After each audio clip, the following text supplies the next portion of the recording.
जय हिंद दोस्तों, आपका यम क्लासेस में स्वागत है।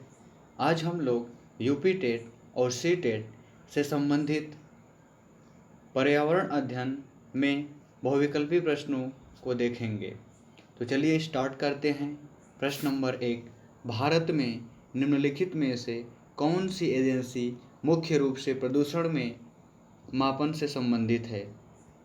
भारत में निम्नलिखित में से कौन सी एजेंसी मुख्य रूप से प्रदूषण के मापन से संबंधित है?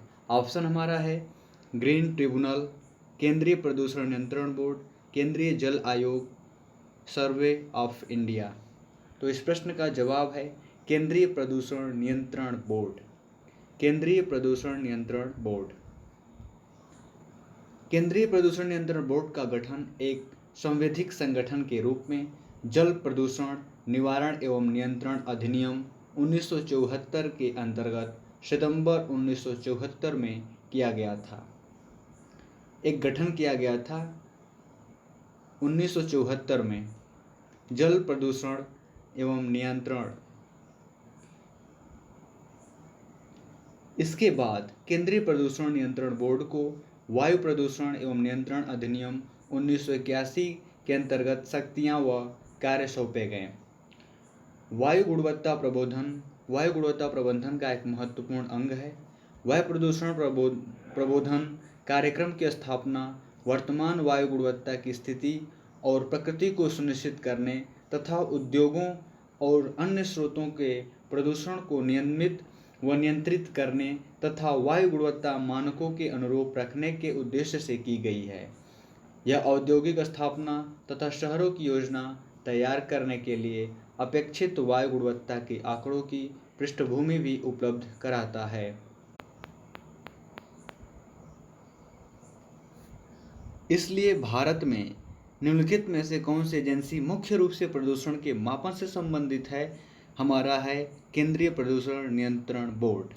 चलिए दोस्त, प्रश्न नंबर 2 की बात करते हैं। प्रश्न नंबर 2, कोटोपैक्सी एक जागृत ज्वालामुखी है जो अवस्थित है।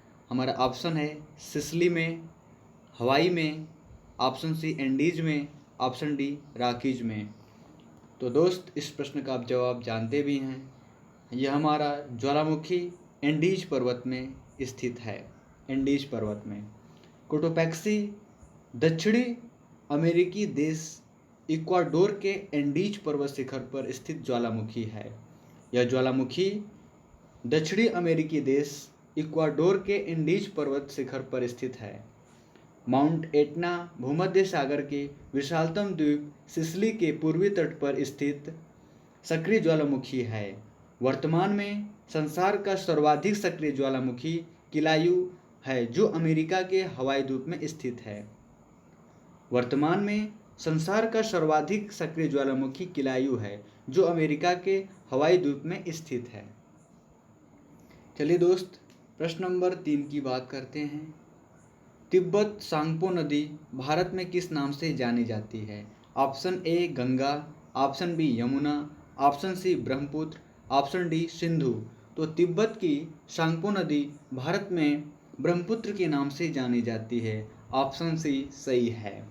ब्रह्मपुत्र नदी को तिब्बत में हम सांगपो या सांपो के नाम से जानते हैं। इसके अलावा अरुणाचल प्रदेश में दिहांग, असम में ब्रह्मपुत्र और बांग्लादेश में जमुना के नाम से ब्रह्मपुत्र को जाना जाता है।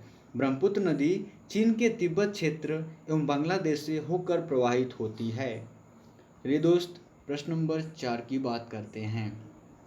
घास भूमि क्षेत्र के पारितंत्र की खाद्य श्रृंखला में सबसे उच्च स्तर के उपभोक्ता होते हैं। घास भूमि क्षेत्र के पारितंत्र की खाद्य श्रृंखला में सबसे उच्च स्तर के उपभोक्ता होते हैं। ऑप्शन ए शाकाहारी, ऑप्शन बी मांसाहारी, ऑप्शन सी जीवाणु, ऑप्शन डी मांसाहारी या शाकाहारी। तो घास भूमि क्षेत्र के पारितंत्र की खाद्य श्रृंखला में सबसे उच्च स्तर के उपभोक्ता होते हैं मांसाहारी। मांसाहारी सबसे उच्च स्तर के उपभोक्ता होते हैं। चलिए दोस्त, प्रश्न नंबर 5 की बात करते हैं। प्रश्न नंबर 5, वायुमंडल का प्रमुख स्तर जो पृथ्वी तल के नज़दीक है। वायुमंडल का प्रमुख स्तर जो पृथ्वी तल के नज़दीक है। ऑप्शन ए समताप मंडल, ऑप्शन बी क्षोभ मंडल, ऑप्शन सी मध्य मंडल, ऑप्शन डी आयन मंडल। तो आपको पता होगा इस प्रश्न का जवाब कि वायुमंडल का प्रमुख स्तर जो पृथ्वी तल के नज़दीक है वह है हमारा क्षोभ मंडल। क्षोभ मंडल है जो कि पृथ्वी तल के नज़दीक है। चलिए इसके और मंडलों की बात कर लेते हैं। वायुमंडलीय स्तर में सबसे पहले क्षोभ मंडल है, पृथ्वी तल के नज़दीक। इसकी ऊंचाई है 0 से 12 किलोमीटर। उसके बाद आता है समताप मंडल, जिसकी दूरी है 12 से 50 किलोमीटर लगभग। उसके बाद मध्य मंडल आता है 50 से 80 किलोमीटर लगभग। उसके बाद आयन मंडल 80 से 640 किलोमीटर लगभग। उसके बाद अंतिम में आता है बहिर्मंडल, जो कि 640 किलोमीटर से ऊपर माना जाता है। तो चलिए दोस्त प्रश्न नंबर 6 की बात करते हैं। प्रश्न नंबर 6, संयुक्त राष्ट्र सुरक्षा परिषद में कितने अस्थायी सदस्य होते हैं? Option A 3, option B 4, option C 5, option D 6। तो संयुक्त राष्ट्र सुरक्षा परिषद में कुल 5 सदस्य अस्थायी होते हैं। कुल 5 सदस्य अस्थायी होते हैं। संयुक्त राष्ट्र संघ वर्ष 1945 में स्थापित एक अंतर्राष्ट्रीय संगठन है। संयुक्त राष्ट्र संघ वर्ष 1945 में स्थापित एक अंतर्राष्ट्रीय संगठन है, जिसमें वर्तमान में 193 देश शामिल हैं, यानी 193 सदस्य देश शामिल हैं। संयुक्त राष्ट्र सुरक्षा परिषद संयुक्त राष्ट्र संघ के 6 प्रमुख अंगों में से एक है, जिसमें 5 अस्थायी सदस्य हैं, जिसमें उन अस्थायी सदस्य के देश हैं संयुक्त राज्य अमेरिका, यूनाइटेड किंगडम, फ्रांस, रूस तथा चीन। इसलिए संयुक्त राष्ट्र सुरक्षा परिषद में कुल 5 अस्थायी सदस्य हैं। अब मैं देशों के नाम भी बता चुका हूँ आपको, संयुक्त राज्य अमेरिका, यूनाइटेड किंगडम, फ्रांस, रूस तथा चीन। यही 5 अस्थायी सदस्य हैं।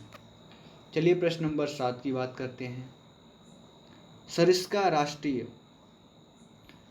राष्ट्रीय उद्यान अवस्थित है। ऑप्शन ए पश्चिम बंगाल में, ऑप्शन बी गुजरात में, ऑप्शन सी राजस्थान में, ऑप्शन डी असम में। तो इस प्रश्न का जवाब है सी, राजस्थान में। सरिस्का राष्ट्रीय उद्यान स्थित है राजस्थान में।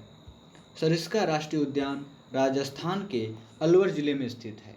इस उद्यान को वर्ष 1955 में वन्य जीव अभ्यारण्य घोषित किया गया, जबकि वर्ष 1992 में इसे राष्ट्रीय पार्क का दर्जा मिला। चलिए दोस्त प्रश्न नंबर 8 की बात करते हैं।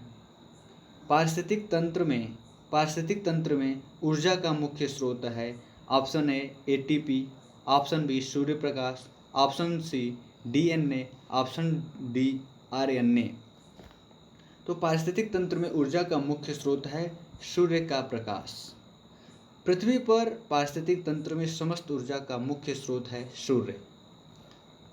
कोयला, खनिज तेल, जल ऊर्जा, पवन ऊर्जा, परमाणु ऊर्जा आदि सभी सौर ऊर्जा के परिवर्तित रूप हैं, परंतु वर्तमान युग में मुख्यतः कोयला, खनिज तेल तथा जल विद्युत को ही ऊर्जा के रूप में प्रयोग किया जाता है। तो इसलिए इस प्रश्न का जवाब है पारिस्थितिक तंत्र में ऊर्जा का मुख्य स्रोत सूर्य का प्रकाश। चलिए दोस्त प्रश्न नंबर 9 की बात करते हैं। एक मार्ग का संबंध है गुणवत्ता से, पैकेजिंग से, संसाधन से, उत्पादन से।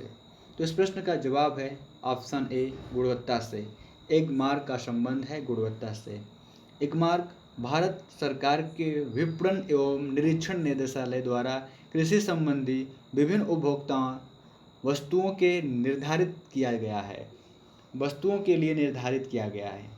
एक मार्ग प्रमाणीकरण आयोग विभिन्न खाद्य पदार्थों का निरीक्षण करके उनके स्तर के अनुरूप विभिन्न श्रेणियां प्रदान करता है। एक मार्ग उपभोक्ता को खाद्य पदार्थ के चयन में सहायता करता है।